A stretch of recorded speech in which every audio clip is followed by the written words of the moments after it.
এক ভালোবাসা যা জান্নাত ছুঁয়ে গেছে। বলছি নবীজি সাল্লাল্লাহু আলাইহি ওয়াসাল্লাম ও আম্মাজান খাদিজা রাদিয়াল্লাহু আনহার গল্প। মক্কার আকাশে ছিল ধূলির হাওয়া, আলো অন্ধকারে বিভ্রান্ত এক জনপদ।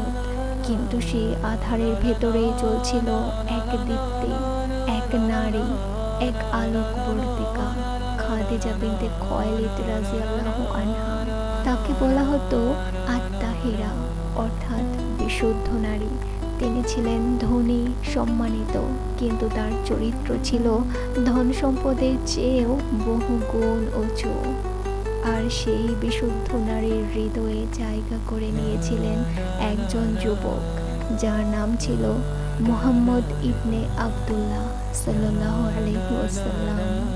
একজন সত্যবাদী, আমানতদার, যার চোখে ছিল আসমানের দীপ্তি আর হৃদয়ে ছিল ধরণীর কোমলতা। তিনি তার ব্যবসায়িক কাজে পাঠালেন নবীজিকে, আর ফেরার পথে নবীজির সততা, নম্রতা, চরিত্র সব যেন এক দীপ্ত গাথা হয়ে পৌঁছল খাদিজার হৃদয়ে। তিনি বললেন, আমি তাকে চাই, কারণ তিনি চরিত্রে শ্রেষ্ঠ।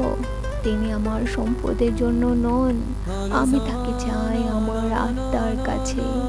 আর সেই সম্পর্ক গড়ে উঠল, যেখানে ছিল না বাহ্যিক জৌলস, কিন্তু ছিল ভালোবাসার পরিপূর্ণতা।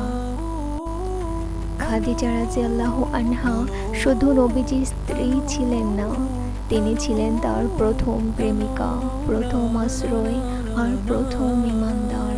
আর হেরা গুহা থেকে যখন ফিরলেন কাঁপতে কাঁপতে নবীজি, তখন কে ছিলেন তাকে জড়িয়ে ধরার জন্য, কে ছিলেন বলার জন্য, কখনোই না। আল্লাহ কখনোই তোমাকে অপমান করবেন না। তুমি তো আত্মীয়তার সম্পর্ক রাখো, দুর্বলকে সাহায্য করো, সত্য কথা বলো, মানুষের বোঝা হালকা করো। তিনি ছিলেন খাদিজা রাদিয়াল্লাহু আনহা।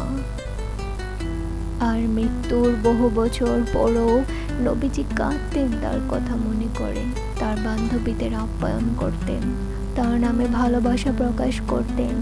নবীজি বলতেন, আল্লাহ আমাকে খাদিজা দিয়েছিলেন যখন কেউ আমার পাশে ছিল না।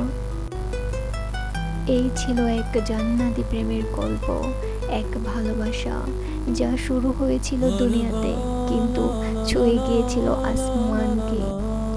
যে ভালোবাসা আসমান থেকে বরকত হয়ে নেমেছিল আর পৃথিবীর হৃদয়ে চিরকাল জ্বলতে থাকবে।